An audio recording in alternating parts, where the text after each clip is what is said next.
ce livre, dans mon travail politique, il occupe une place d'étape. Il y en a eu plusieurs qui cherchent à définir une doctrine politique. Doctrine est un grand mot, hein, mais quand même, je le prends avec sérieux, une doctrine politique. On a d'abord eu, dans la dernière période, j'en ai écrit 14, donc on va prendre la période depuis que j'ai rompu avec le Parti socialiste, la social-démocratie européenne, et rallié la vague des révolutions citoyennes, appelez-les comme vous voulez, ou démocratiques de l'Amérique du Sud, et que nous avons entamé le processus de rénovation et de renaissance du courant révolutionnaire français. Je dis français tel qu'il résulte de la longue tradition de la gauche en France, car la gauche n'a pas toujours été, je ne dirais pas réformiste, je n'ose plus prononcer un mot pareil, puisque tout le monde sait que réforme égale se faire faire les poches. Mais disons, n'a pas toujours été une gauche d'aménagement du système. En vérité, elle ne l'a été que fort rarement dans son histoire, et d'une manière qui a rarement été appréciée. En attendant, elle n'a jamais gagné de cette façon-là. Donc, ce travail, il s'est traduit par une analyse des processus de révolution dans les pays à notre époque, et de ce moment qui parvient à ce que j'ai appelé le point qu'ils s'en aillent tous, c'est-à-dire toutes les sociétés un peu complexes et un peu développées et un peu techniques et nécessitant un certain degré d'interaction entre les individus qui la composent, et notamment un dense tissu urbain, arrivent sous les coups du néolibéralisme, de ces politiques que Jacques Généreux avait qualifiées de politiques de dissociété, c'est-à-dire qui défont la société, qui détruisent les liens sociaux, arrive à un point où ceux-là même qui étaient les premiers, les plus enthousiastes partisans de la modernité, conçus comme ce processus d'individualisation des rapports sociaux, deviennent les agents d'exécution de l'ordre politique en place. C'est le point qu'ils s'en aillent tous, consigne qui a été reprise dans toute l'Amérique latine, qui se vayan todos, et je dois vous dire que le jour où j'avais fini de boucler ce bouquin, je l'ai quand même présenté au, on va dire, bureau politique, comme ça fait peur à tout le monde, au bureau politique de mon parti, avec qui je ne peux quand même pas faire un coup pareil, de faire un bouquin sans prévenir personne. Et on a eu une discussion extrêmement intéressante entre nous sur la ligne stratégique qui serait la nôtre. Et évidemment, j'espère que personne parmi vous ne croit qu'on improvise. En tout cas, nous n'appartenons pas à cette tradition. Moi, j'improvise pas. D'abord, on commence par de la pensée théorique, ensuite on traduit de la pensée stratégique et tactique, et voilà. Et donc, le débat qui a eu lieu entre nous était presque prémonitoire de celui qui dorénavant anime toute l'autre gauche dans les parties de l'Europe où nous ne sommes pas encore détruits. Et il y avait deux groupes, et c'est assez typé du point de vue de la génération. Mes contemporains étaient plutôt favorables à ce que j'en rabatte et qu'on ne fasse pas un titre pareil. Sur le thème, tu exagères, c'est tellement violent, on va nous accuser de populisme. Vous savez, tout le monde est très révolutionnaire, mais pas jusqu'au point de mériter l'opprobre de sa concierge. Hein. Moi, si, ça ne me dérange pas. Et je pense, dans la tradition marxiste qui est la mienne, que c'est le conflit qui crée la conscience. Parce que le consensus crée de l'obéissance, c'est tout. Bon. Et alors, au-delà des formes, qui sont toujours le premier niveau de la discussion tactique, on vous objecte toujours des arguments de communication. Il y avait évidemment un problème de fond, qui est tout à fait honorable, honnête et intéressant, parce qu'il est le sucre de ce qui se discute aujourd'hui un petit peu partout, et notamment en Espagne actuellement. Un camp disait, bon, de toute façon, la vie politique passe et passera par les partis politiques qui la traduisent, l'expriment, quelles que soient leurs imperfections, et les contradictions de la société traversent ces partis, et donc il faut les aider à cheminer à l'intérieur des partis. Donc il ne faut pas y aller trop à la hache, parce que ça pourrait bloquer ce processus de maturation. Et les autres, les plus jeunes, c'est comme ça que c'est présenté, on dit tout ça, c'est le vieux monde, parce qu'eux sont nés directement dans le monde d'après Yalta, après la chute du mur de Berlin, après la coupure qui a structuré notre imaginaire et nos comportements politiques pendant deux générations politiques. C'était l'Est et l'Ouest, le socialisme, bon, très discutable, mais quand même le socialisme, hein, et puis le capitalisme. Toute cette jeune génération, de tout ça, c'est pas dans son imaginaire, et c'est aussi lointain pour elle que pour moi la bataille d'Alésia. Et donc eux disaient il faut y aller, et y aller dur en expliquant qu'on rejette tout ce système. Et eux proposaient qu'on mette comme titre dégagé. Bon. Donc il y avait vraiment une discussion où on a trouvé un point de synthèse, c'est-à-dire qu'on a fait comme j'avais dit. Et je blague un peu, hein, parce que comme c'est écrit partout que je suis un tyran, un gourou, violent, autoritaire, et tout ça, vous dites que voilà, vous en avez pour votre argent, quoi. Et la discussion, à ce moment-là, au-delà des apparences, hein, et du travail qu'on a... D'abord, eux, ils ont eu le nez creux, les plus jeunes. Parce que la vague suivante de révolution, quand elles sont arrivées dans le Maghreb, le mot d'ordre, c'était dégage. Et ce courant s'appelait dégagiste.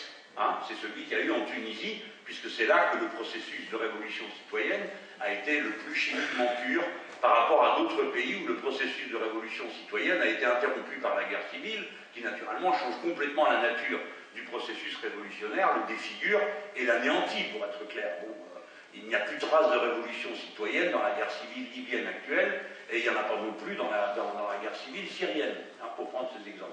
Et le mot d'ordre de dégager avait été repris en français en Égypte. Bon. Donc, ça c'était le premier bouquin qui correspond à peu près au deuxième congrès de mon parti. Le premier c'était la Fondation, et le deuxième c'était celui où justement on mettait en avant la révolution citoyenne en tant que fait social, fait politique et ligne stratégique de renversement de l'ordre établi. Bon. La révolution citoyenne, ce n'est pas une euphémisation, c'est-à-dire une précaution communicationnelle, parce que je n'oserais pas dire la révolution socialiste. Non, c'est autre chose.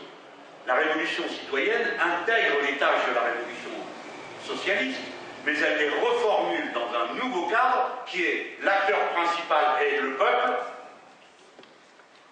peuple urbanisé, mis en réseau, qui a donc une condition sociale similaire, et en tout cas un mode relationnel similaire, qui passe par les réseaux, l'acteur et le peuple. Et deuxièmement, l'objectif, c'est la souveraineté. Souveraineté sur soi, je veux décider de ma vie, je veux contrôler ce qu'il y a dans mon assiette, je veux contrôler ce que je respire, etc., etc., et souveraineté sur la société. À travers un processus particulier, qui est le processus constituant, qui fait que la multitude, avec ses destins différents, ses occupations diverses, parfois contradictoires, bref, les gens passent dans la rue, vous les regardez depuis haut, vous voyez des tas de gens, il n'y a pas de rapport entre eux, des gens descendent de l'ascenseur, ils ont fait un trajet commun, vous pouvez faire des statistiques à la sortie, ça ne veut rien dire. Il y a un gars qui, pour donner un exemple de qu'est-ce que c'était qu'une statistique qui ne veut rien dire, il disait, à la sortie de l'ascenseur, on interroge les gens, comme on le fait dans la rue en face, et on leur demande combien il y en a qui sont divorcés. Et si on s'aperçoit que sont sortis de l'ascenseur plus de gens divorcés que dans la rue, on en déduit que l'ascenseur pousse au divorce. Voilà une manière de critiquer la pseudo-rationalité des chiffres qui me paraît amusante et intéressante. Bref, cette multitude devient un peuple, c'est-à-dire se constitue en tant qu'acteur politique à travers un acte politique bien précis, une constituante convoquée et qui réunit les délégués du peuple. Et que font-ils? Ils écrivent une constitution, c'est-à-dire qu'ils décrivent les droits qu'ils se reconnaissent les uns par rapport aux autres et les droits de la société. Et le respect de l'ensemble de ces droits constitue le devoir. Ça, c'est la pensée révolutionnaire. Hein. Ceux qui vous racontent que les devoirs précèdent les droits, vous entendez ça en ce moment, tiennent les propos qui sont ceux de la réaction depuis toujours. La première fois que ça s'est fait, c'est en 1795, on a voulu faire une constitution, on a dit maintenant il y en a assez des droits, hein, maintenant on va parler des devoirs. Et vous êtes toujours une bande de nazes pour dire ah oui, oui, c'est important. Et on recommence le même débat depuis 2 siècles. Hein. Non, les droits sont préalables, ils sont imprescriptibles, impartageables, innégociables, et notre devoir est de les respecter, voilà, et de les faire respecter. Donc, ça c'est la partie révolution citoyenne, mais ça reste une épure, avec l'épure d'un programme. Ensuite, j'ai fait sortir le bouquin qui s'appelle La règle verte, qui permettait de définir en quoi consistait ce que je décrivais comme un intérêt général humain, qui est la nouvelle référence, le cadre à l'intérieur duquel s'inscrit la révolution citoyenne. Pour les gens de tradition matérialiste, du matérialisme philosophique, du marxisme pour faire bref, l'intérêt général est un concept très discutable, c'est un concept idéologique. Et on disait dans le jeune temps, l'intérêt général, c'est l'intérêt du capital. Sauf que précisément aujourd'hui, l'intérêt général, c'est le contraire de l'intérêt du capital. Parce que c'est l'intérêt du capital qui percute en permanence l'intérêt général humain, parce que le capital est productiviste, parce que le capital pousse à l'individualisation des rapports sociaux et à la perte de vue du fait que nous avons quoi? Une dépendance commune à un seul et unique écosystème dans lequel la vie humaine est possible. Par conséquent, en formulant les choses de cette manière, on formule un humanisme révolutionnaire écologiste. C'est-à-dire qu'on part de l'idée qu'on défend un écosystème compatible avec la vie humaine, pas la nature en général. La Terre pourrait continuer à rouler dans l'espace infini, peuplé de fourmis et de cafards, et que ça serait toujours la nature, et ça serait toujours la Terre. Donc nous défendons l'écosystème compatible avec notre propre existence. Ça, c'est le cadre, on va dire, d'ensemble de ce premier bouquin. Alors j'ai eu de la chance, comme il était dans la campagne présidentielle, c'est pas par hasard quand même, on l'a bien vendu. Il s'en est vendu 185 000. C'est pas un record incroyable, jamais j'arriverai à faire un truc pareil, sauf s'il y a à nouveau une campagne présidentielle favorable. Surtout que si elle termine bien, après les gens seront obligés de l'acheter.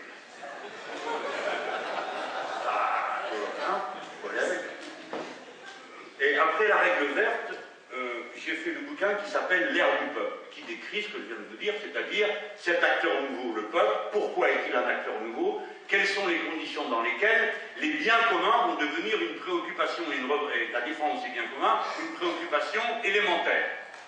Le bien commun, c'est l'eau, c'est l'air. Bon, dans ma jeunesse, déjà, quand on nous faisait des cours de marxisme, bon, il faut qu'on comprenne bien, on nous disait, ben voilà, alors il y a des choses qui ont une valeur d'usage et d'autres une valeur d'échange. Alors la valeur d'usage, quoi? Ben de l'eau. Oui, ben oui, c'est une valeur d'usage, tout le monde a besoin de boire. Est-ce que ça a une valeur d'échange? Ah ben non. À l'époque, non. Parce que de l'eau potable, il y en avait. Et il n'y avait pas besoin de payer pour en avoir. Aujourd'hui, pour avoir de l'eau potable, on paye. Voilà, c'est un bien commun qui est devenu une production sociale. Voilà, il y avait toujours un ballot qui disait « Ah ben si, il y a de l'eau à acheter. Ah bon, ça va, t'as rien compris. » Eh bien, la défense de ces biens communs génère une conscience à construire spontanée de l'existence de ces biens communs et donc d'un espèce de communisme initial et spontané. Bon, je ne vais pas plus loin que ça, parce que la conscience n'est pas simplement un reflet des conditions matérielles d'existence, tout le monde sait ça maintenant. Hein.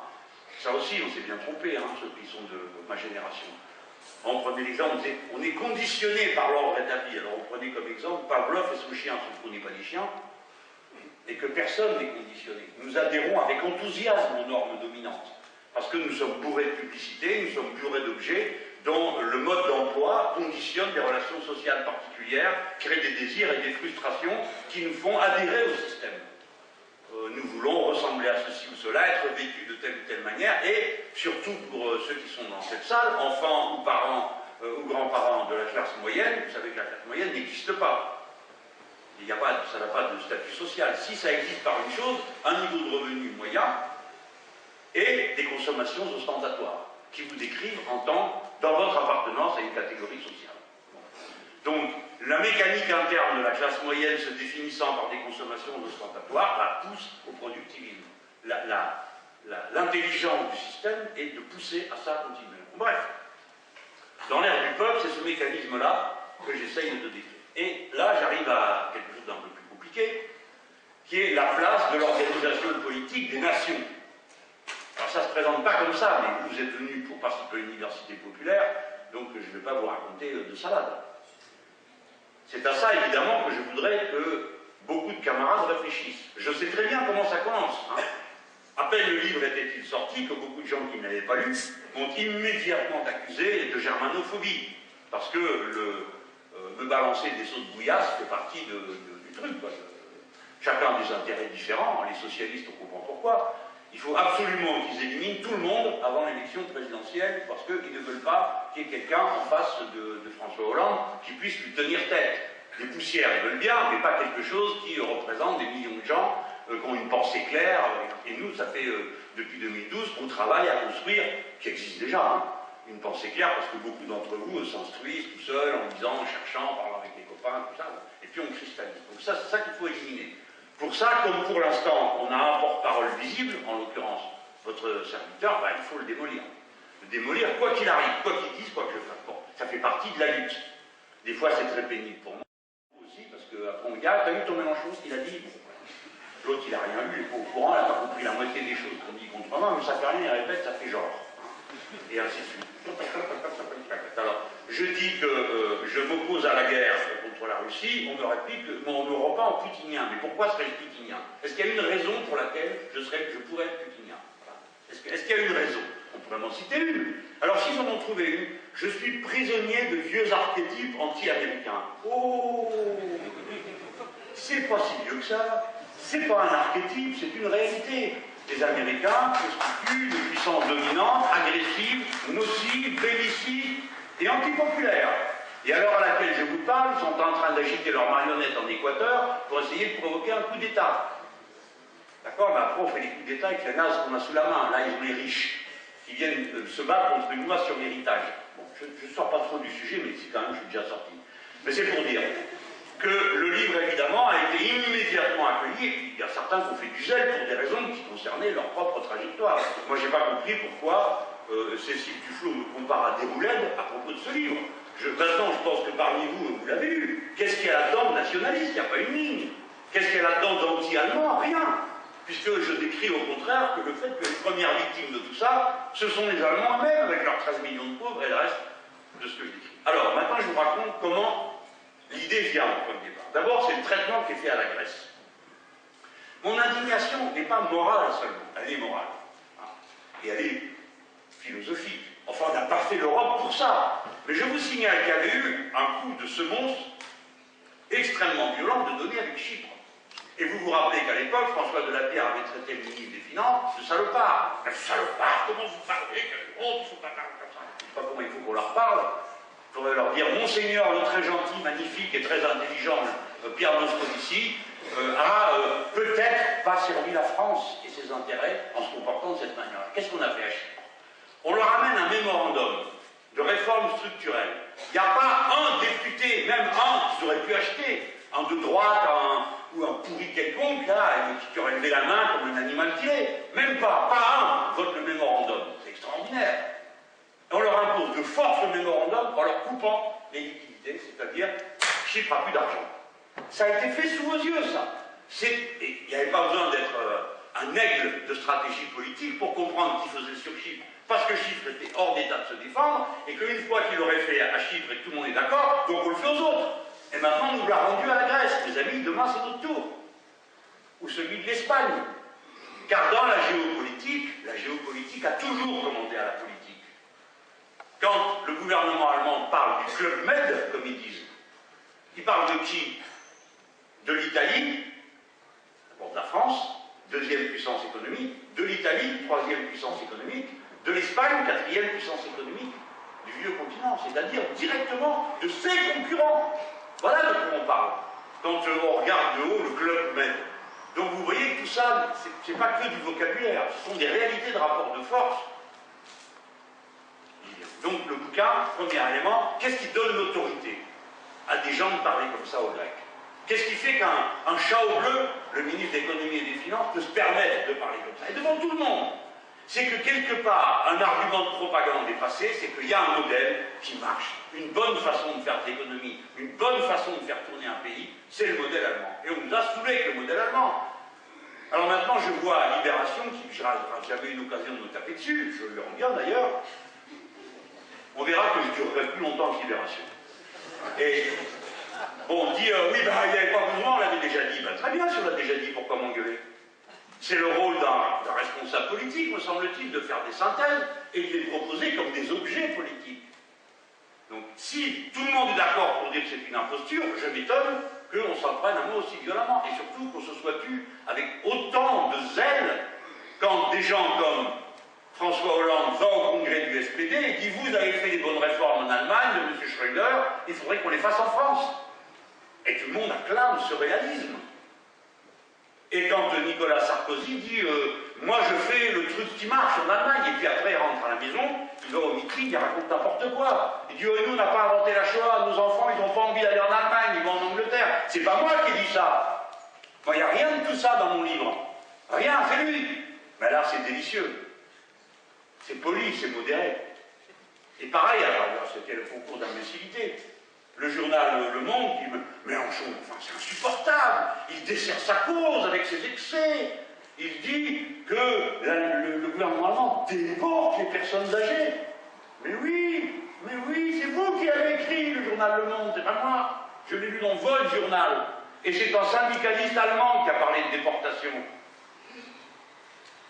Voilà comment on retourne? Évidemment, pourquoi? Parce que ce que je mets en cause, moi, à travers le modèle allemand, c'est le modèle capitaliste, productiviste. Eux, ils veulent bien dénoncer tout ce qu'on veut, sauf ça. Et si vous touchez au modèle allemand, vous touchez à la logique d'ensemble du modèle de construction européenne et de ce qu'ils essayent de faire dans chacun de leurs pays. Ce qui donne de l'autorité à un chat au bleu et aux autres, c'est qu'on pense que le système marche. Donc, premier élément, ceci est un objet de décontamination, désintoxication. Donc, quand j'ai fait, je vais vous raconter comment j'écris mes livres, je fais un plan. En général, je commence par écrire des trucs dans mon blog, et puis quand je chante ces murs, hop, ça y est, je fais une synthèse. Je fais un plan, on découpe en chapitres, on en ramasse des fiches, on fait tout ce qu'il faut, et puis à la fin, bon, je rédige. Et puis, quand j'arrive à la fin, je décide, des fois, je change complètement l'ordre. Hein. Alors, je pose mes piles par terre, et je les change de place, parce que j'y arrive pas dans l'ordinateur avec le cadre de l'écran, qui est trop petit.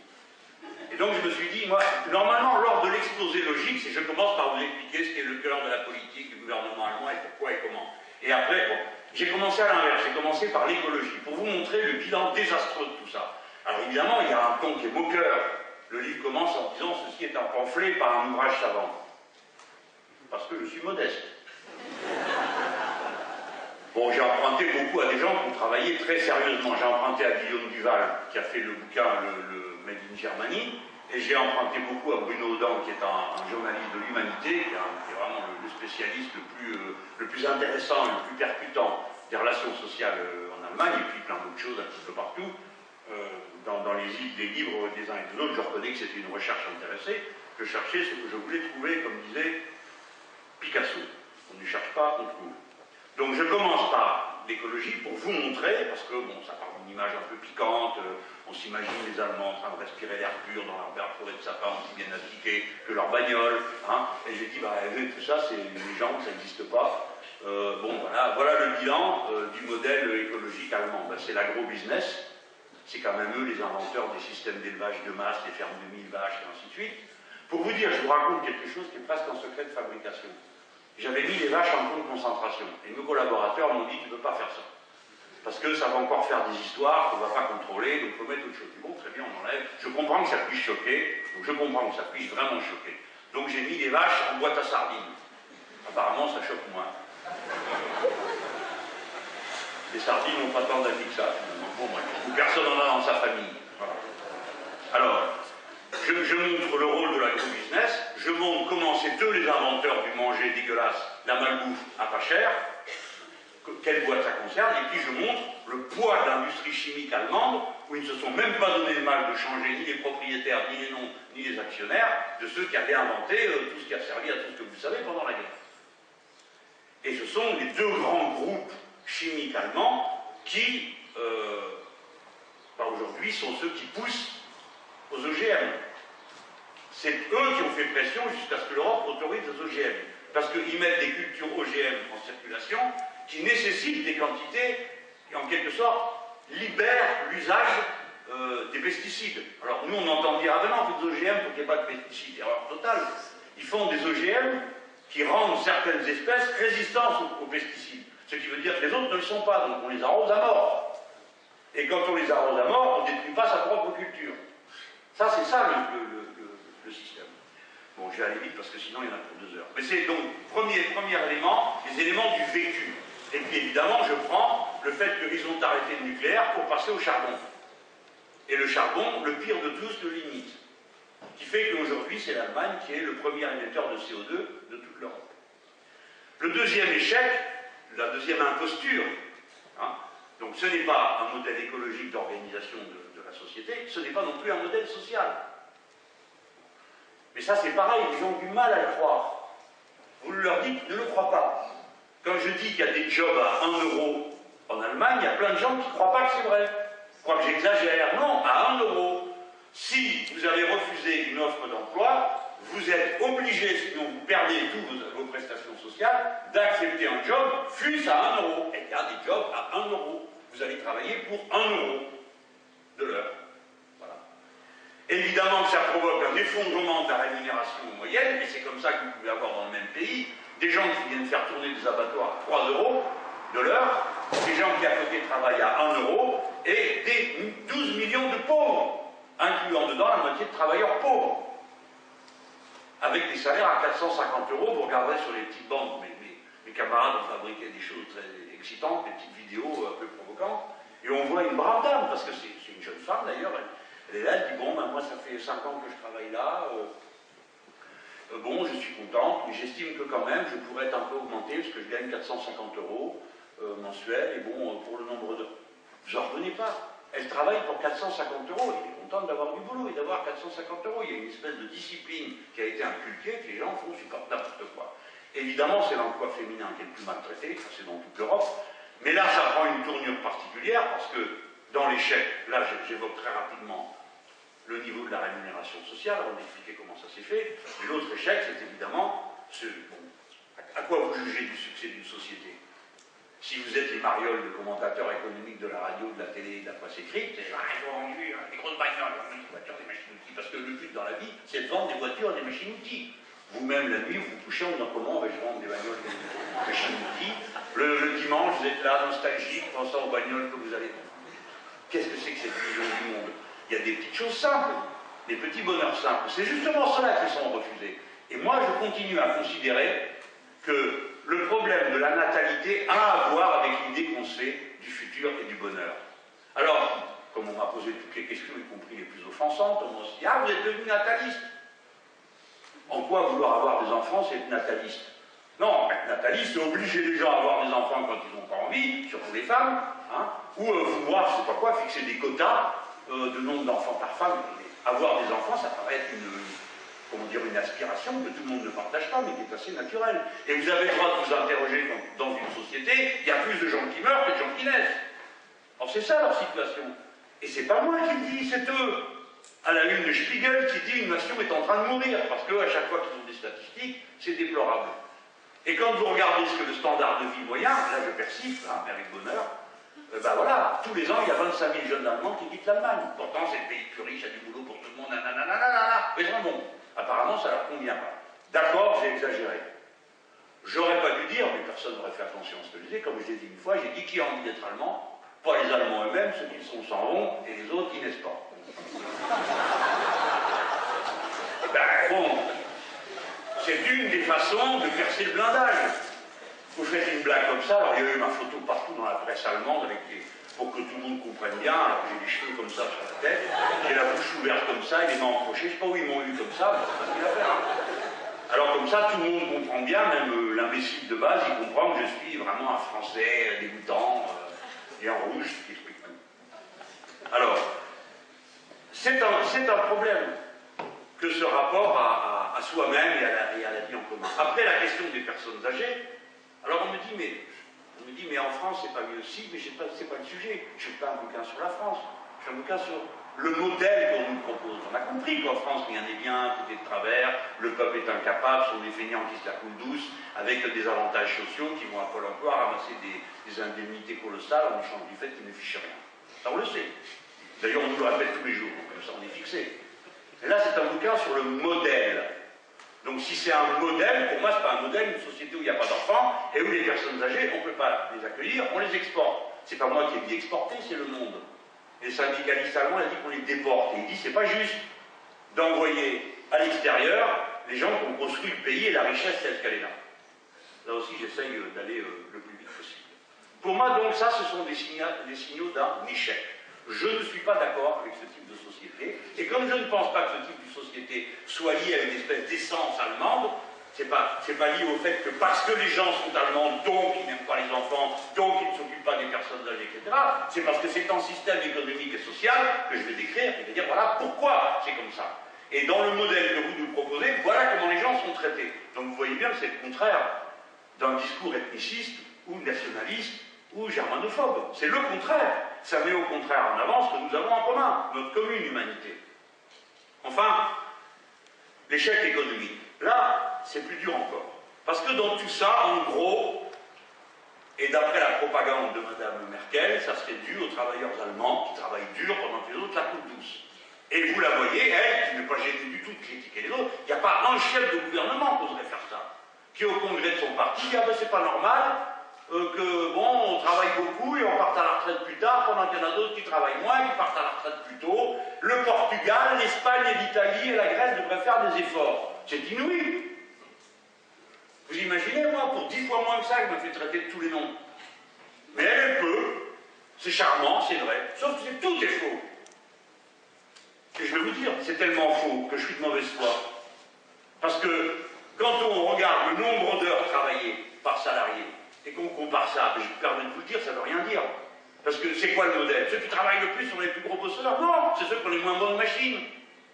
La productivité, le nombre d'heures de travail, c'est en rien un signal d'une réussite ou d'une performance économique. Ceux qui travaillent le plus en Europe, c'est les Roumains en nombre d'heures. Après, c'est les Grecs. Alors, imitons le modèle roumain pendant qu'on y est. Bien sûr que non. Et là, on revient sur les vieilles bases du progrès, c'est que la machine soulage la peine pour l'être humain, à condition que la richesse que produit la machine soit correctement répartie. Sinon, la machine, au lieu d'être un instrument de progrès, devient un instrument de mort sociale. Bon. Mais en tout cas, ce n'est pas vrai que les Portugais, les Grecs et les Italiens partent à la retraite plus vite que les Allemands. C'est le contraire. Ils partent plus tard. Et ceux qui partent le plus tard, c'est les Grecs. Pas de bol, hein. Et ceux qui travaillent le plus, c'est les Portugais, avec la productivité qui est supérieure à celle des travailleurs allemands. Je dis les Portugais parce que c'est toujours les têtes à claque. D'habitude, du Club Med, de ceux qui le savent bien faire. Donc, moi, je réagis en donnant des faits qui sont destinés à faire réfléchir. Après, évidemment que mon bouquin fonctionne comme une alerte, les amis. On n'est pas simplement dans une discussion abstraite sur la valeur comparée de telle ou telle manière d'organiser la société. Le modèle allemand, c'est-à-dire, pour faire la phrase au complet, le modèle des conservateurs et des capitalistes allemands s'exprimant à travers le parti majoritaire du CSU et Mme Merkel. Faites bref, M. Mélenchon, en quelques mots, eh bien, ce modèle est dangereux pour l'Europe. D'abord, il est dangereux parce qu'il est intransportable. Il correspond à un type de société. Pourquoi les choses se passent-elles comme ça? On va voir après l'habillage. Il y a une mécanique, une raison d'être interne à cette société. Ceux qui dirigent l'Allemagne, c'est une certaine catégorie de la population qui va voter. En France, c'est pareil. Il y a un institut du PS qui proposait qu'on s'en tienne à ceux qui vont voter.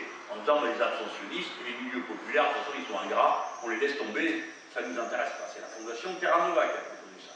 Donc, en Allemagne, ceux qui ont été les bénéficiaires de la période d'expansion, la période du baby-boom, quand Schröder a détruit le système de retraite par répartition, il a laissé un système avec des retraites par répartition extrêmement faibles.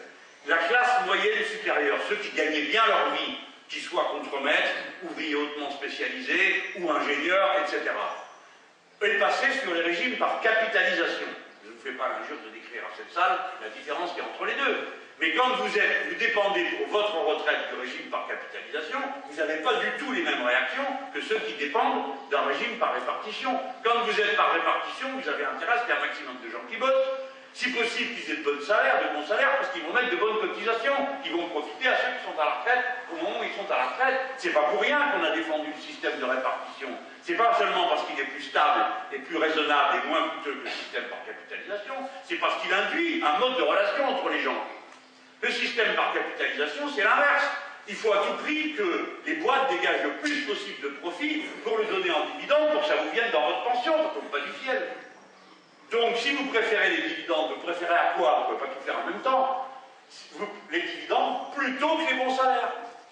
Les dividendes plutôt que l'impôt, qui sert à payer les équipements collectifs. D'où deux conséquences, les salaires tassés et bloqués, les investissements et les impôts évidemment bloqués ou à la baisse, et donc les investissements en très mauvais état. L'Allemagne est un pays en très mauvais état pour ses investissements publics, routes et ainsi de suite. J'ai sauté tout à l'heure, je vous dirais, sur les crèches et les équipements collectifs d'accueil de la petite enfance. Bon, ça a un rapport avec la population, mais la racine de tout ça, c'est qu'il n'y a pas d'argent pour le faire, parce que l'argent est occupé à autre chose. Et vous avez donc une catégorie de la population qui a intérêt à des hauts niveaux de dividendes, de profit, et à un euro très fort. Parce qu'avec l'euro très fort, vous achetez à des prix plus bas des marchandises importées. Et quand cette population tend tendanciellement à être majoritaire dans la société, c'est elle qui décide. Mais ce modèle-là a supposé que ce soit ça un modèle de vie pour les Allemands, ce que ça n'est pas, car je vous rappelle pour la troisième fois qu'il y a 13 millions de pauvres chez eux. En tout cas, chez nous, c'est absolument mortel de faire ça. Parce que nous sommes une population en expansion. Je ne sais pas combien de temps ça durera, nous aussi on est en train de fermer les crèches, les structures d'accueil, de concentrer, de faire des mégapoles, etc. Mais pour l'instant, la tendance, ça reste celle-là, à une population qui rajeunit. Et cette population qui rajeunit, mécaniquement, là aussi, il n'y a pas besoin d'être un grand sociologue pour le comprendre, ben, il lui faut des équipements collectifs. Il faut des postes de travail, il faut des équipements collectifs, il faut du partage pour arriver à accueillir les générations qui arrivent en nombre croissant. Donc il faut beaucoup de renouveau. Et puis comme nous sommes confrontés à la crise écologique, il faut du renouveau des machines, des process de production, pour que tout ça soit conforme à la règle verte, parce qu'un jour ou l'autre, on va y venir. Donc vous voyez bien que si on transpose le modèle allemand, qui un ne fonctionne pas en tant que modèle de vie sociale décente, deux qu'on l'applique à un pays qui a des besoins exactement inverses, vous voyez forcément ce que ça va produire. Et bien ça le produit, c'est-à-dire des tensions sociales d'une violence extraordinaire, que le système amortit en désignant comme ennemi l'autre, l'étranger, et en ethnicisant tous les conflits sociaux. C'est-à-dire c'est l'ethnicisation qui occupe le premier plan de la querelle publique. Ce n'est plus la répartition, ce n'est plus la politique publique. Le problème, c'est l'islam. Voilà. Alors, suivant les pays, ça dépend. Ici, c'est l'islam. Si vous montez un peu plus haut, c'est les Roumains. Chez les Roumains, c'est les Hongrois. Chez les Hongrois, c'est les Roumains, etc., etc., etc. Cette violence, vous pourrez dire, bon, après tout, ça pourrait s'amortir si les gens étaient raisonnables. Non, non, quoi, ça serait. Car cette méthode politique a un point d'appui au départ. Ils ont essayé à un endroit. Ça s'est passé au moment de la réunification. Et on ne s'en est pas occupé, nous tous. On a dit, bon, c'est une histoire d'Allemands, ils s'arrangent entre eux. Bon, on a toussé quand ils ont dit qu'un marque de l'Est valait un marque de l'Ouest, parce que c'était pas vrai, et que tout le monde savait que ça déclencherait une inflation terrifiante, que de mettre une masse pareille de monnaie en circulation, sans contrepartie matérielle. Et comme il y aurait de l'inflation, et bien comme la structure de la population allemande était déjà scalée, il fallait garantir la stabilité de la monnaie, donc ils ont monté les taux d'intérêt de la Banque centrale allemande, parce que l'inflation commençait à être 4, 5. Hein. La meilleure inflation, si vous avez acheté votre maison, c'est 10. En 10 ans, la dette est réglée. Bon, bref, ça c'est un truc pour les petits. Parce qu'ils vous disent tout le temps que l'inflation, ça fait surtout pâtir les petits. Oui, oui, mais il y a aussi il y a du bon là-dedans. Bref, tous les pays d'Europe ont dû suivre la Banque centrale allemande. Puisqu'elle augmentait ses taux d'intérêt, il fallait suivre, parce que sinon, ce sont les réserves de la France qui seraient parties. Donc nous, on s'est retrouvés à élever des taux d'intérêt, à ralentir le cycle économique, uniquement parce qu'on suivait quelque chose qui avait été décidé en Allemagne, avec déjà un exercice de monnaie unique qui vient directement enfoncer la logique économique, qui est un décalage de productivité et d'organisation du travail entre les deux morceaux, qu'évidemment l'Allemagne de l'Est est instantanément tombée à genoux. Alors il y en a que ça rajoute. Oui, ben c'est le communisme. Non, ça n'a rien à voir avec le communisme, mes chers amis. Le niveau d'organisation et d'équipement de l'Allemagne de l'Est, vous le mettriez dans certains pays aujourd'hui, ça ne ferait d'eux des pays riches. C'est pas le sujet. C'est comment le circuit commercial a été fait. Et là, les dirigeants capitalistes allemands ont découvert quelque chose à quoi ils n'espéraient pas eux-mêmes accéder. Ils ont fait un groupe qui s'appelle Treuhand, et puis ils se sont retrouvés là-dedans. Il n'y avait que des capitalistes, pas un seul syndicaliste. Ils se sont appropriés, on leur a approprié la totalité de la propriété publique, des commerces et des industries. Et ils ont décidé tout seuls ce qui fermait, ce qui ouvrait, ce qui vendait, ce qui rachetait. Et 25 ans après, alors sans aucun compromis social, évidemment, ils ont passé tous les acquis sociaux à la moulinette. Et il y avait des acquis sociaux de l'Allemagne de l'Est. J'espère que vous ne pensez pas que c'était un bagne où les gens allaient au travail à coups de fouet. Bon, c'était une société, l'Allemagne de l'Est. On peut la discuter, la critiquer, mais c'est une société. Elle a été intégralement détruite. Et notamment, tout ce qui tenait à la conciliation de la vie professionnelle des femmes avec la maternité. Et pour ce qui est des compromis salariaux, terminé. 25 ans après la réunification, les travailleurs d'Allemagne de l'Est ne sont toujours pas payés comme ceux de l'Allemagne de l'Ouest. Et on ne peut pas dire que c'est à cause du retard productif, parce que précisément comme le capital a été renouvelé dans l'Allemagne de l'Est, c'est là que se trouvent les machines les plus performantes, puisque c'est les plus récentes. Bon. Mais le modèle d'annexion de l'Allemagne de l'Est, je sais que le mot choc quand je dis annexion, on dit, ben, non, tout ça c'est l'Allemagne de toutes les amis, calmez-vous. L'Allemagne, c'est un pays très récent. Ça date de 1870 et son unification s'est faite dans la guerre contre les Français. Bon. C'est pas évident que ça fasse un seul pays. D'ailleurs, eux-mêmes ne trouvent pas ça évident. La preuve, ils ont des Länder. Et si vous croyez que les Länder, c'était pour faire du Hollande avant l'heure, non, vous vous trompez. C'est tout simplement parce que ça correspondait à ce qu'était la façon avec laquelle s'est constituée la nation allemande, qui est une addition de principautés, d'évêchés, de villes-États, etc., etc., et ça continue. Et quand aujourd'hui on dit aux gogos, oui, nous allons faire 13 régions pour faire comme les Länder, ça ne veut strictement rien dire. Les régions françaises actuelles, les 21, sont en surface plus étendue que les Länder allemands. Donc on fait du bruit avec sa bouche pour impressionner les gens. Ah, c'est l'Allemagne, ah, c'est sérieux, Deutsche Qualität. Ça, c'est sûr que s'ils le font, c'est que c'est bien, ça doit être sérieux. Alors, ce modèle d'annexion de l'Allemagne de l'Est a ensuite fourni la matrice pour tout le reste. C'est-à-dire qu'à mesure que les pays de l'Est changeaient de régime, une révolution s'est produite dans tous ces pays de l'Est. C'est une révolution quand vous changez l'ordre de la propriété, massivement, la propriété collective devient de la propriété privée. Que vous changez l'ordre juridique et que vous changez l'ordre institutionnel, ça s'appelle une révolution. Sauf que là, ça s'apparentait à une contre-révolution. C'est une révolution. Imaginez-vous maintenant, je laisse de côté tous ces aspects-là. Je regarde qu'une chose. Vous aviez des pays qui étaient intégrés à l'intérieur d'une économie globale, qui était le Comecon, qui était le marché commun communiste, hein, avec la Russie. Donc tous les circuits commerciaux, l'organisation de je produis, puis j'amène des pièces à tel endroit, puis c'est vendu à tel autre, j'assemble, etc. Toute cette organisation commerciale, productive, de transport, c'est tout ça qui, dans le modèle de l'annexion, doit être détruit pour être inversé. C'est tous les circuits économiques de ces pays qui allaient vers la Russie et en échange avec les pays du Comecon, qui doivent être retournés pour être vers l'Allemagne. C'est ça que décrit Guillaume Duval dans son bouquin Made in Germany. Il montre comment tous ces pays sont mis à contribution pour préparer des pièces détachées qui sont ensuite assemblées en Allemagne. Alors elles sont produites à des tarifs horaires que je ne vous fais pas l'injure de vous décrire, et ensuite ça arrive en Allemagne, où en effet les usines d'assemblage sont de haut niveau, et se concentrent, c'est là où sont concentrés les syndicats qui obtiennent les meilleurs résultats salariaux pour les salariés, et c'est toujours ça qu'on vous met en avant. La prime dans l'automobile, la prime dans la machine-outil, c'est bien tout le reste.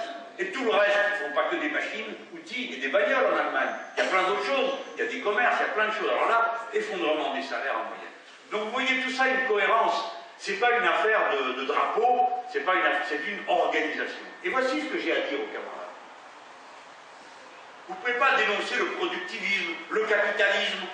On m'a dit 10 fois, est-ce qu'on ne doit pas plutôt dire que c'est le capitalisme? Oui, on peut dire que c'est le capitalisme, mais à ce degré de généralité, on n'a rien dit.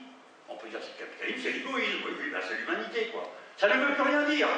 L'ordre du monde, et l'ordre notamment du capitalisme, a toujours été un ordre hiérarchisé. Le capitalisme ne fonctionne pas sur un plan horizontal. À la fin, il faut un emprunteur final, il faut un débiteur final. Donc aujourd'hui domine la structure capitaliste mondiale les États-Unis d'Amérique, parce que leur monnaie sans contrepartie matérielle sert à tous les échanges du monde, jusqu'au jour où ça s'arrêtera et où tout s'effondrera, parce qu'il y a des milliards de feuilles de papier-monnaie qui ne correspondent à rien, à aucune production aux États-Unis d'Amérique. C'est ça la partie qui est en train de se jouer sous vos yeux, mes amis. Depuis l'été dernier, les BRICS ont constitué l'équivalent d'une banque mondiale et d'un FMI. Et ils se sont mis en commun pour garantir leurs réserves de change. L'ordre du monde est en train de basculer. Et la puissance qui est menacée, qui sont les États-Unis d'Amérique, deviennent de plus en plus agressifs, non pas parce qu'ils sont américains, mais parce qu'ils sont puissants, et que s'ils cessent d'être puissants, ils seront atrocement pauvres. Voilà ce qui est en train de se jouer. Et en Europe, évidemment que le capitalisme européen, sa structure, le capitalisme, c'est pas seulement une accumulation du capital. Le capital, dit Marx, c'est un rapport social. Ça veut dire non seulement l'accumulation, mais l'ensemble des relations qui permettent cette accumulation. Les relations juridiques, les relations culturelles, les relations politiques. Et ceux qui structurent la pyramide, c'est l'Allemagne. Et tous les autres sont d'accord. Donc, le bouquin fait la critique de la politique allemande, mais vous pouvez le prendre dans l'autre sens. La critique de tous ceux qui sont d'accord. Et que ça arrange, et qu'ils lui font faire le sale boulot. Qui se dit, bah, on dit que c'est les Allemands, il ne faut pas faire autrement, c'est comme ça, ils sont sérieux, etc. Eux, ils ont une doctrine qui correspond à leur histoire nationale. C'est ce à quoi j'invite à réfléchir. La place de la nation, par rapport à l'ordre géopolitique, et pour ce qui nous concerne, la place de la nation, telle que d'où la définition dans l'histoire révolutionnaire des Français, que je rappelle ici, c'est-à-dire nous ne sommes pas une nation ethnique, nous ne sommes pas définis par une ethnie, il n'y a pas d'ethnie française.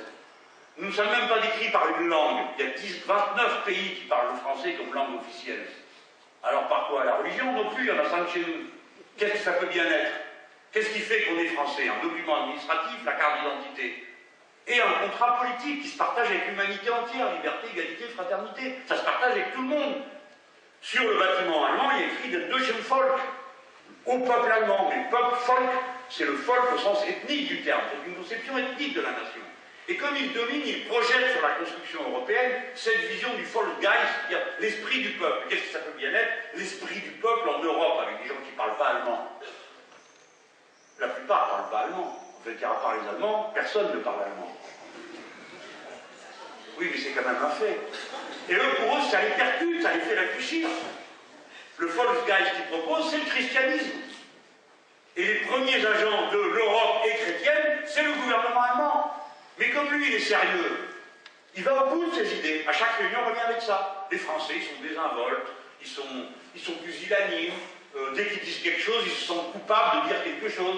Résultat, la convention qui propose la Constitution européenne de 2005, personne ne parle de laïcité, vous m'entendez? Personne. Il n'y a pas un Français qui a dit « dites à propos, on voudrait parler et dire que les institutions sont laïques ». Rien, personne. On a discuté de savoir si Dieu était ou non dans la Constitution. C'est les Allemands qui ont proposé ça, ça leur paraît normal. Le Volksgeist européen, qui définit le fait qu'il y a une entité européenne, c'est le christianisme. Quand ils font ça, ils ne font que prolonger leur propre vision à eux, du Volksgeist allemand. D'ailleurs, ils disent eux-mêmes pour trouver un autre. Mais nous, les Français, pas parce que nous sommes Français, mais du fait du résultat des révolutions du passé, nous avons quelque chose à proposer. Le contrat républicain, il n'est pas français, ou alors la pénicilline est écossaise, mais ça guérit tout le monde, hein, même ceux qui ne sont pas écossais.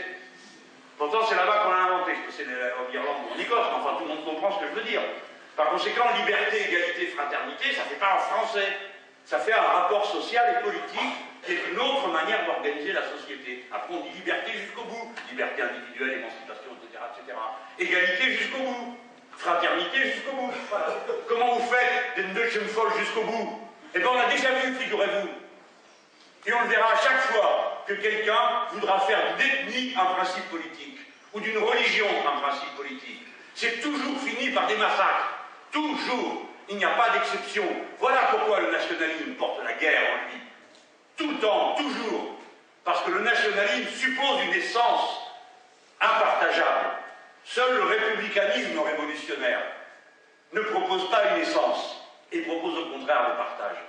Voilà pourquoi j'ai pas de mal, moi, à dire que là, le cœur de la stratégie révolutionnaire, c'est de faire exploser tout ça. Mais il faut y aller sur la critique culturelle, pas seulement se contenter de dire c'est le capitalisme le problème. Non, c'est pas que le capitalisme. C'est tous les mécanismes qui font consentir à cet ordre injuste. Et dans les mécanismes qui font consentir à cet ordre injuste, il y a l'ordre culturel. Il y a la perception qu'on a de soi, la définition que les individus ont d'eux-mêmes, la philosophie qui est portée par leurs institutions politiques. Voilà pourquoi le premier acte, le premier remède, c'est que le peuple lui-même décide qui il est à travers un processus constituant. Car quand vous faites un processus constituant, il n'y a plus rien qui est vrai. Tout est en débat. Tout est remis à zéro. Il faut parler de tout. Est-ce qu'un homme et une femme ont des droits égaux? Est-ce que, par exemple, ce cas revient toujours à ça, à la fin. De toute façon, c'est le premier problème qui permet de soulever la question de l'égalité, c'est ce rapport-là. C'est bien pourquoi là-dedans, je trouve aussi quelques éléments de réflexion sur le thème. Alors les Allemands, le gouvernement allemand, la réaction allemande a une doctrine. Ça s'appelle l'ordolibéralisme. Donc le Volksgeist, c'est le christianisme, et l'organisation politique, c'est l'ordolibéralisme. Beaucoup d'entre vous ne savaient pas que ça s'appelait comme ça, mais ils savent de quoi il s'agit. Parce que quand nous avons fait la campagne de 2005 contre la Constitution européenne, si vous vous en souvenez, le premier reproche qu'on faisait, on s'amenait en disant c'est la première fois qu'on voit une Constitution qui met dans la Constitution un régime économique. Et on disait il y a que deux exceptions à ça, l'URSS et l'Iran. Vous vous en rappelez? Moi je me rappelle, ça a commencé comme ça. Et on disait on ne voit pas pourquoi on met dans la Constitution la liberté du commerce, ou plus exactement la concurrence libre et non faussée. Parce que comme on s'entend ni sur libre ni sur non faussé, cette phrase ne veut rien dire d'autre sinon d'affirmer le primat de la marchandise sur l'être humain et la réflexion politique. L'ordolibéralisme, c'est ça. C'est séparer la politique de l'économie. On fait semblant. On dit ah mais là, dans l'économie, c'est des lois de la nature, il ne faut pas y toucher. Par exemple, la concurrence libre et non faussée. Par exemple, l'ouverture du marché. Par exemple, le refus du protectionnisme. Ça, c'est des choses, discutez pas. Règle d'or, on la met dans la Constitution. Pas de déficit. Personne ne s'interroge sur le contenu d'un déficit, qui revient à dire que seul dans l'action publique, on n'a pas le droit de faire du crédit. Dans l'action privée, oui, mais pas dans le public. Et pourquoi, s'il vous plaît? Pourquoi?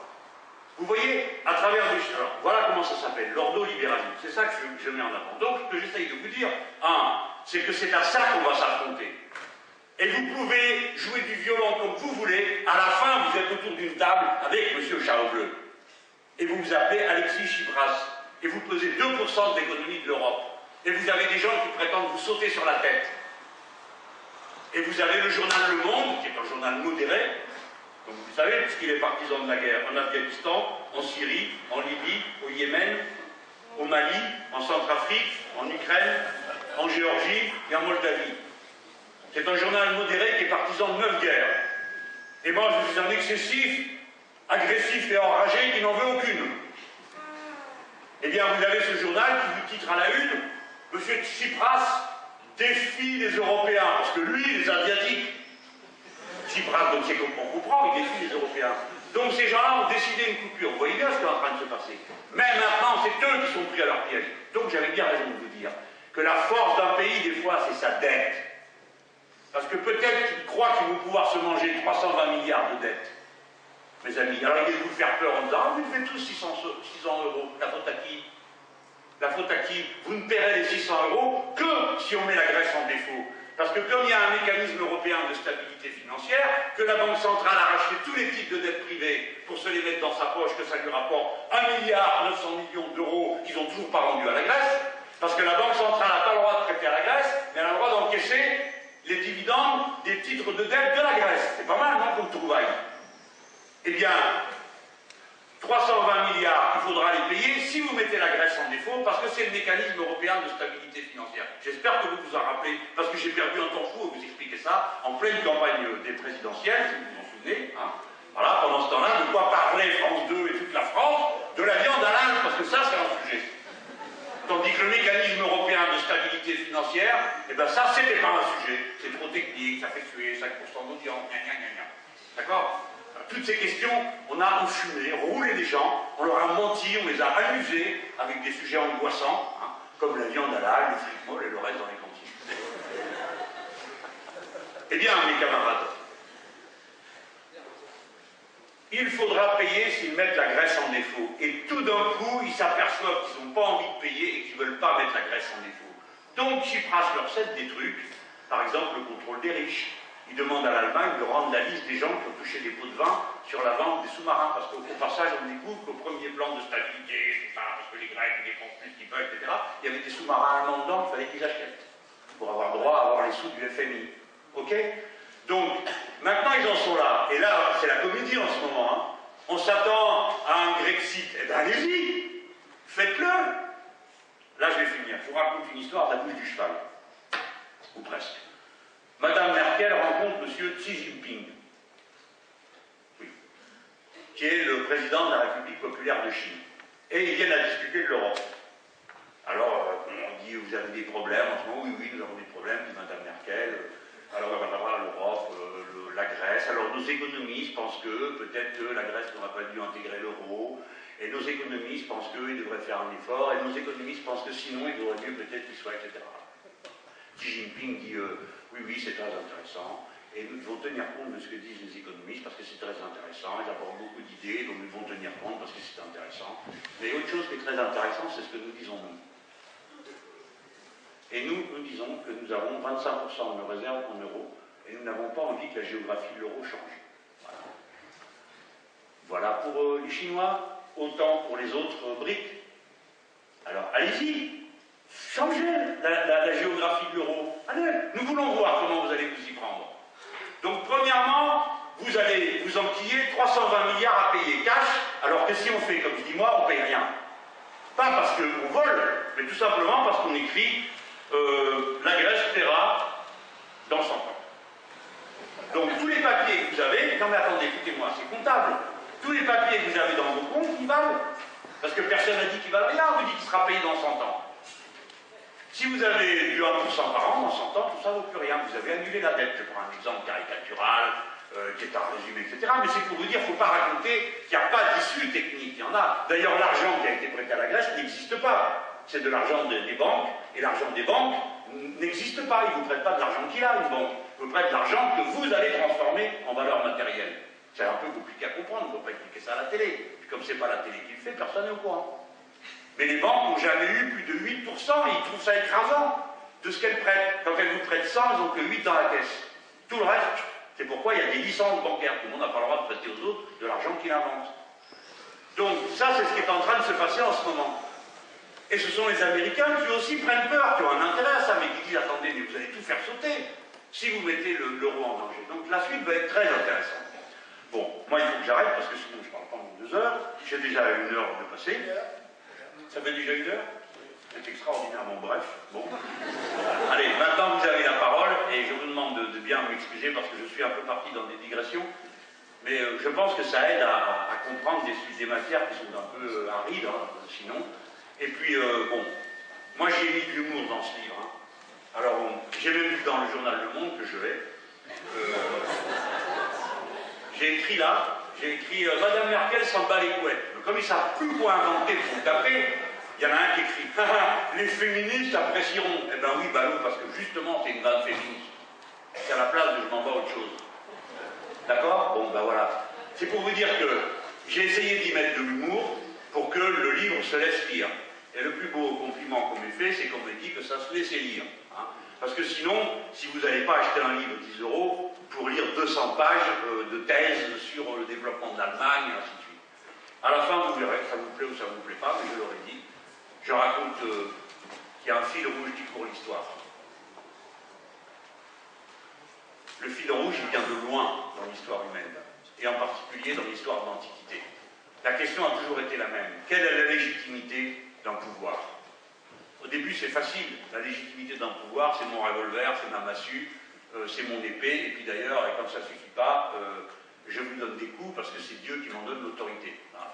Première étape, je vous donne des coups de bâton sur la tête. Deuxième étape, je vous donne des coups de bâton dans la tête, hein, à partir de l'intérieur. Et puis, bon, cette question traverse. Les derniers empereurs romains sont traversés par ça. Et les philosophes leur disent, la légitimité d'un pouvoir, c'est que tu es un philosophe. Donc tu prends les bonnes décisions, parce que tout cela, ils ne sont pas capables de les prendre. Toi, tu vas savoir. Hein. Tout ça a vite trouvé sa limite. Parce que celui qui proposait cette idée-là, c'est Platon, il s'est retrouvé lui-même transformé en esclave auprès d'un tyran qui avait été conscientisé. Bon. Et cette histoire a traversé. Mais le fondement, ça a quand même été, ben, c'est les gens, les citoyens qui décident. Et en Europe, vous avez une ligne qui est comme ça. Ce sont les lignes de l'Empire romain. En deçà, la cité, il suffit d'y être et de décider pour être citoyen. Peu importe ta couleur de peau, peu importe qui tu es, peu importe d'où tu arrives. C'est pas tout à fait vrai. Ce sont les riches qui décident, pas les pauvres, etc. Mais enfin, en gros, c'est ça. Et de l'autre côté, c'est la horde, la tribu. C'est-à-dire, c'est le droit du sang. Tu es des nôtres parce que tu es né d'un des nôtres, d'une des nôtres. Et ceci crée ton lien premier. Ton lien premier, c'est le lien du sang, le lien de la culture, de la langue que tu parles en commun avec les autres, de la dentelle particulière que tu mets pour telle fête, de l'anneau spécial que tu as dans l'oreille le jour de ton mariage, blablabla. Okay, et cette vieille frontière, évidemment, c'est celle de l'Empire romain, heureusement qu'elle n'est pas restée là où elle est, hein, mais elle a tracé 2 modes d'organisation de la société. L'un par l'ethnie, l'autre par la cité. Évidemment que ces 2 conceptions traversent toutes les nations, l'Allemagne, la France, l'Espagne, toutes les nations sont traversées par ça. Mais c'est ça la question de base, elle est de nature philosophique. Quelle est la légitimité d'un pouvoir? Quelle est la légitimité de la décision qui est prise et qui s'impose à tous par le biais de la loi? Les uns disent c'est le peuple, la libre raison, le libre débat. Les autres pensent que c'est la tradition, l'ordre éternel, ou l'ordre qui est créé par la nature des choses, la nature elle-même des fois, etc., etc. Et moi je crois que, à travers la cause que nous défendons, l'idée que nous avons de l'écosocialisme réhabilite cette idée du primat de l'humanisme sur toute autre considération d'organisation de la vie des êtres humains entre eux. Voilà.